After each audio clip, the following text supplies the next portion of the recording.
Sorry about that, guys. This camera's acting a little goofy. That's when it starts drawing fuel over into the secondary side of things. So that's just a quick little overview of how carburetors work, and it's going to come into play when you're doing some diagnostics, but you don't need to get them all confused with each other. So first things first, you guys are saying you got a lot of carburetors that seem to be running rich. Or otherwise running weird at idle.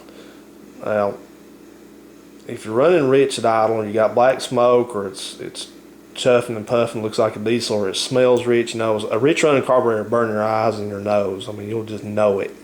You know, there's no getting around it. You'll know it's just dumping too much fuel in there. So you got to figure out, why is this thing dumping so much fuel in? Well, at idle, first thing I would start out with, I try to adjust the idle mixture screws. And like I said, I told you, I'll just recap briefly on that. To adjust those, you just get the engine warmed up, and then you start turning one way until it slows down, turn the other way until it speeds back up, and then it starts to slow down again, and then turn back in the middle. You want to just get the engine running the highest idle speed. You don't mess with a speed screw over here. You're just doing this with the idle mixture screws, and then you can come back and adjust the idle where you want it after you have those two adjusted. So if you adjust those two things and you still can't get it to clean up, you need to make sure that your choke's not trying to close up on you. It needs to be opened up. It doesn't need to be coming back like this or doing this kind of stuff. So, you know, this is a parts carburetor, so this has got things missing off of it. This is just for demonstration purposes, but make sure that's not going on. If you just ensure that the choke's open.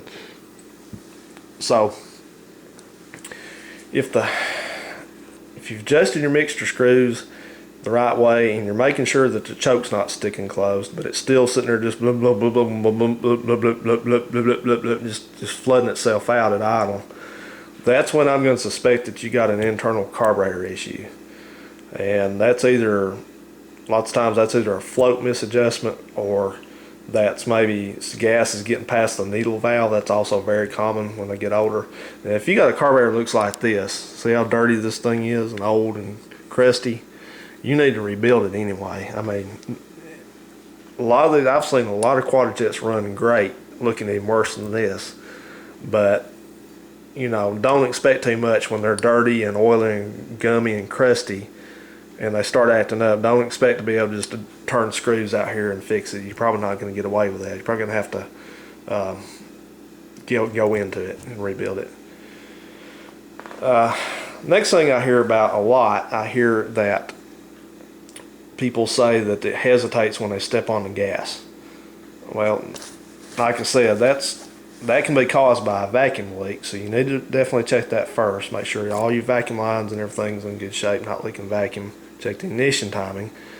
If it all comes back to the carburetor, this is your accelerator pump right here. This is the arm that works. It comes down to the throttle shaft here, and this is the top of the accelerator piston right here. This works directly on that. Every time this goes down, it squirts a shot of gas down in the primaries. So this thing here, there's not much can go wrong with this, except that this plunger in there can it's just made out of rubber, and it can go bad. It can wear out, or it can split in there, and then you don't have much of a pump shot. And one thing to watch is right here, this adjustment. You've got two spots right here you can put the rod in. The one that's out here on the end gives the largest pump shot. This one's on the inside, so it's not got that much of a pump shot. But usually, if you're having any kind of hesitation problems, go ahead and put this rod back out on the pump shot. I mean, on the outside hole here for the pump shot, and try that. Now, the way to take these things off without bending the hell out of the rod is just, you've got a little drift pin right here. What you want to do is just take you a punch and a little hammer and knock this thing in till you can get this thing to pop up and come out. And you just take it, and you know what to do after that. And then put it back in here, and then you take a little small screwdriver and start working that pin. That pin will be right here in that little slot. Just start working that pin back out to hold that thing in. It's not that hard to do.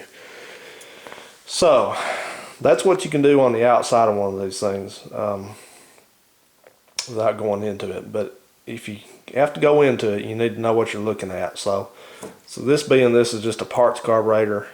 I got my screwdriver. I'm going to take the top off this thing, and we're going to look in here and see what we got in it. So let me do that. Back in a minute.